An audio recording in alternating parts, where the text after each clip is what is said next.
अस्सलाम वालेकुम। आज BBA 2 का लेक्चर है आपके साथ, फाइनेंशियल अकाउंटिंग 2। एक 2-3 टॉपिक इसमें छोटे छोटे टॉपिक हैं, वो ज़रा देख लीजिए आप। एक तो इसमें आ जाएगा आपके पास मार्केट वैल्यू ऑफ शेयर्स कि मार्केट वैल्यू किस तरह शेयर की अप्स की जाती है, या मार्केट वैल्यू क्या चीज़ है। आमतौर पर मार्केट वैल्यू उस वैल्यू को कहती है जिस पर बायर जो है वो आपकी प्रोडक्ट को, आपके शेयर को खरीदने के लिए विलिंग हो, और सेलर उस प्राइस पे उसको सेल करने पे विलिंग हो, वो आपकी जो है वो मार्केट प्राइस ऑफ शेयर कहलाती है। अगर बायर खरीदने के लिए तैयार नहीं है उस शेयर को, तो कंपनी को डेफिनेटली उसकी प्राइस को क्या करना पड़ेगा, गिराना पड़ेगा, प्राइस उसकी डाउन जाएगी। अगर आपके शेयर को मार्केट के अंदर पजीराई मिल जाती है अच्छी, तो वही प्राइस आपकी जो उसकी प्रिंट प्राइस है, जो उसकी एक्चुअल प्राइस है, उससे शेयर आपका ज़्यादा पे बिकेगा। इट मीन्स कि आपके शेयर की प्राइस प्रीमियम में चला जाएगा। तो मार्केट वैल्यू आम तौर पर अक्स होती है जब आप विलिंग हो, यानी बायर विलिंग हो उसको खरीदने के लिए, और फिर सेलर भी विलिंग हो उसको जो है ना वो सेल करने के लिए। इसमें देखिए उन्होंने क्या मेंशन किया, कहता this is the value of shares as quoted on the stock exchange. जो स्टॉक एक्सचेंज में उसकी कोटेड प्राइस होती है। The market value is just the amount at which the buyer is willing to purchase and seller is willing to sell the share. तो buyer खरीदने के लिए तैयार नहीं है, सेलर कैसे बेचेगा। और अगर सेलर उसको बेचने के लिए उसको तैयार बैठा है और बायर उसको खरीदने के लिए तैयार नहीं है, या सेलर इसको बेचने के लिए उस प्राइस पे तैयार नहीं है जिस पर बायर खरीदना चाहते हैं, तो भी प्रॉब्लम आपके लिए है। लिहाजा बायर जहां पे खरीदने के लिए तैयार हो वहां पे the market value is usually not the same as either the par. ये मैंने आपसे कहा, जरूरी नहीं है कि वो आपकी पार वैल्यू कहते हैं वो प्रिंट प्राइस को। मतलब इस बुक के ऊपर आपने लिखा हुआ है 200, ये इसकी क्या होगी, आपके पास पार वैल्यू है, प्रिंट प्राइस इसकी जो है। तो ज़रूरी नहीं है, वो कह रहा है कि आपकी पार वैल्यू पे ही या प्रिंट प्राइस के ऊपर ही वो चीज़ सेल हो, ये ज़रूरी नहीं है, हम या ज़्यादा हो सकता है उसमें। The market value influence the anticipation of future profit and political and business conditions. Okay हैं। Market value is influenced by ये किस चीज़ से मुतासिर हो सकती है, ये मुतासिर हो सकती है आपकी फ्यूचर प्रॉफिट्स के ऊपर डिपेंड करता है, या पॉलिटिकली आपकी जो है वो उसके ऊपर डिपेंड करता है। हालात अच्छे नहीं है मुल्क के अंदर सियासी तौर पर, आप देखें जिस दिन सियासी तौर पर मुल्क के अंदर पॉलिटिकली जो है वो कंडीशन अनस्टेबल होती है, उस दिन आपकी स्टॉक एक्सचेंज क्रैश भी कर जाती है, डाउन पे भी आ सकती है। क्रैश तो खैर नहीं, लेकिन चलें वो डाउन आ जाती है, उसकी पोजीशन, उसका जो है वो बिजनेस कम हो रहा हो, डिपेंड करता है। एंड बिजनेस कंडीशन, या मुल्क के अंदर कारोबारी हालात इतने अच्छे नहीं हैं, जैसे अभी ये कोरोना है, तो इसमें सियासी हालात तो नहीं, लेकिन कोरोना की वजह से क्या है मार्केट के अंदर इस टाइम बिजनेस डाउनफॉलिंग पे जा रहे हैं, बेरोजगार लोग हो रहे हैं, तो मार्केट के अंदर प्रोडक्ट ही आपकी जो बिक रही है, स्टॉक एक्सचेंज कैसे स्टेबल होगी आपकी। तो बिजनेस की वजह से भी आपकी जो है ना वो इन्फ्लुएंस होती है।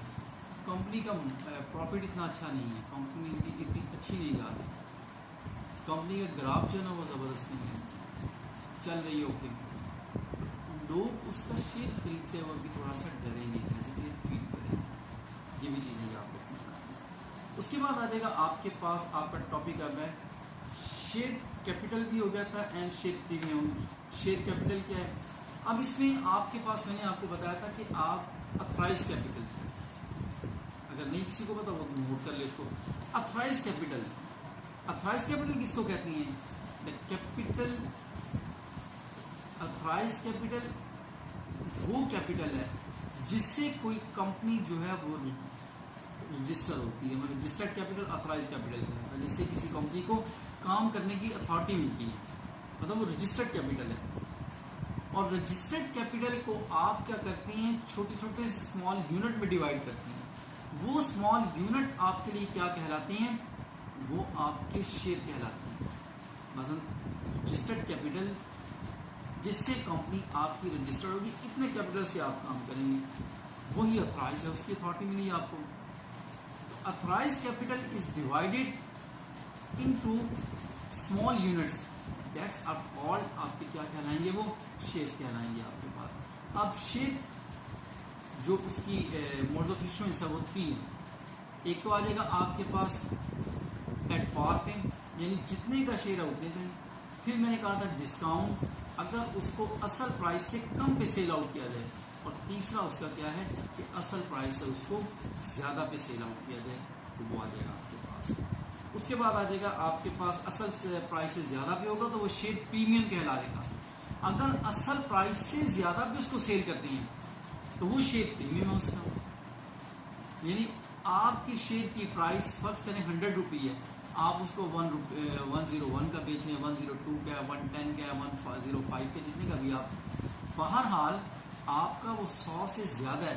तो अगर 100 से ज़्यादा का या उस प्राइस से, ये एग्जांपल दे रहा हूँ, जरूरी नहीं 100 का ही, तो अगर आप उससे ज़्यादा भी उसको सेल आउट कर रहे हैं तो वो शेयर प्रीमियम आपका कहलाएगा। उसके बाद आपका एक टॉपिक था मेरे पास,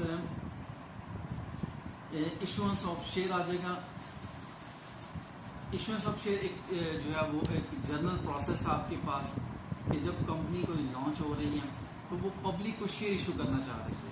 ये कंपनी काम कर रही है, काम करते हैं दौरान उसको शेयर इशू, तो वो जो है वो ऐड के जरिए लोगों को मोटिवेट करती है।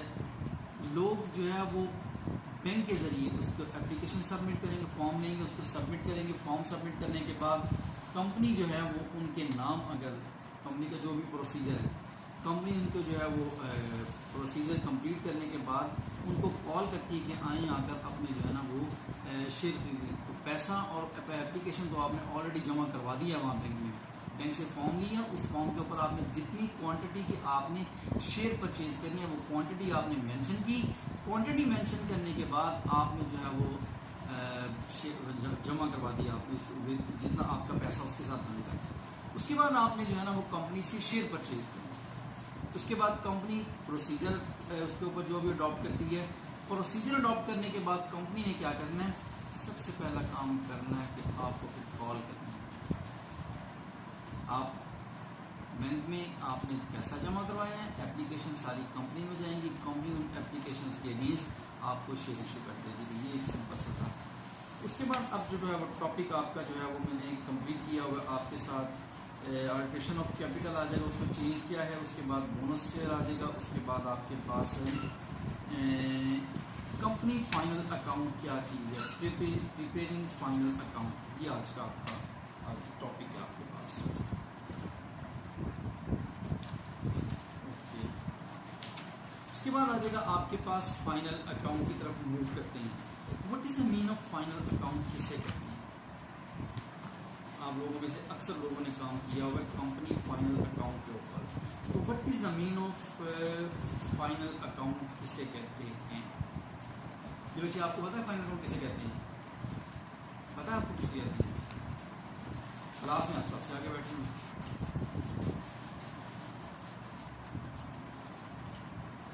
कंपनी फाइनल अकाउंट, जी डिफाइन करें कंपनी फाइनल अकाउंट क्या चीज़ है। फाइनल अकाउंट आप लोगों ने पढ़ा है, जिन्होंने अकाउंट किया होगा उन्होंने जो फाइनल अकाउंट के मतलब जो है ना वो डिटेल में पढ़ा हुआ। कंपनी की परफॉर्मेंस शो होती है कि कंपनी ने कितने जो है वो परचेज की, कितनी सेल आउट की कंपनी ने, क्या कंपनी के पास स्टॉक पड़ा हुआ है, कंपनी के डायरेक्ट एक्सपेंस क्या हैं, कंपनी के इनडायरेक्ट एक्सपेंस क्या हैं, कंपनी के एसेट्स क्या हैं, कंपनी की लायबिलिटीज क्या हैं। तमाम कंपनीज के लिए फाइनल अकाउंट प्रिपेयर करना यानी इनकम स्टेटमेंट बनाना तमाम कंपनीज के लिए कंपलसरी है। उससे शो होता है उनका कि आया उनके पास जो है वो प्रॉफिट में उनकी ऑर्गेनाइजेशन जा रही है, लॉस में ऑर्गेनाइजेशन जा रही है, कंपनी के पास पैसा कितना आ रहा है, कंपनी के पास से पैसा कितना जा रहा है। ये तमाम की तमाम चीज़ें फाइनल अकाउंट के जरिए में पता चलती हैं। कहता है all types of business form prepare result oriented final accounts to know the performance of the organisation periodically. हम असल में जानना चाहते हैं कंपनी की जो पीरियोडिकली क्या जो है वो उसकी रिजल्ट है उसका, एक पीरियडिकली उसका रिजल्ट जो है वो क्या है उसका, वो हम देखना चाहते हैं कि पीरियडिकली उसका रिजल्ट क्या है। उसके बेस पर कंपनी फिर डिसीजन लेती है। अगर आपके पास कंपनी के रिजल्ट ही नहीं है, आपको पता ही नहीं है कंपनी प्रॉफिट में जा रही है या कंपनी लॉस में जा रही है, तो क्या कंपनी को आप जो है वो देंगे, क्या उसके लिए आप प्लानिंग करेंगे, क्या डिसीजन लेंगे, क्या काम करेंगे आप। लिहाजा सबसे पहला काम ये है कि आप कंपनी का रिजल्ट जानें, और रिजल्ट जानने के लिए क्या है, आपके पास फाइनल अकाउंट आपने प्रिपेयर करना है। वो ऐसा फाइनल अकाउंट या ऐसी स्टेटमेंट है जो रिजल्ट ओरिएंटेड होनी चाहिए। अगर रिजल्ट ओरिएंटेड नहीं है तो उसका आपको फ़ायदा ही नहीं, बनाते रहें फाइनल अकाउंट जो मर्जी करते चले जाएं। अगर रिजल्ट ओरिएंटेड नहीं है, आपको उसके ऊपर आपकी ग्रिप नहीं है, तो फिर आप जो मर्जी करें वो नहीं बनेगा। तो इस पर हम बात करेंगे कल। इसमें अंदर प्रीपेयरिंग फाइनल अकाउंट कैसे बनाया जाता है, प्रॉफिट एंड लॉस क्या है, प्रोपरेशन अकाउंट क्या है, बैलेंस शीट क्या है, फिर इसको पब्लिश करना है। ये कल के टॉपिक जो है ना वो आपके। अब नेक्स्ट आपका जो है वो इसका लेक्चर आपका परसों होगा, ये याद रखिएगा। आपका डे आफ्टर टुमारो आपका जो है ना वो BBA फाइनल अकाउंट जो है वो उसका फाइनेंशियल अकाउंटिंग 2 का लेक्चर परसों का। आज के लेक्चर में मैंने 2-3 चीज़ें सिंपल पढ़ाई हैं। एक तो मार्केट वैल्यू ऑफ शेयर्स जिस पर वो खरीदने के लिए तैयार हो। फिर मैंने आपको बताया कि आपके पास फाइनल अकाउंट और उसका जो है वो प्रीमियम क्या है, शेयर कैपिटल और प्रीमियम क्या है। फिर मैंने आपको बताया इश्यूएंस ऑफ शेयर्स क्या तरीका था। बाकी आपने ऑलरेडी चूँकि पढ़ा हुआ है, इसलिए उसकी जो है ना वो जरूरत है। Thank you very much.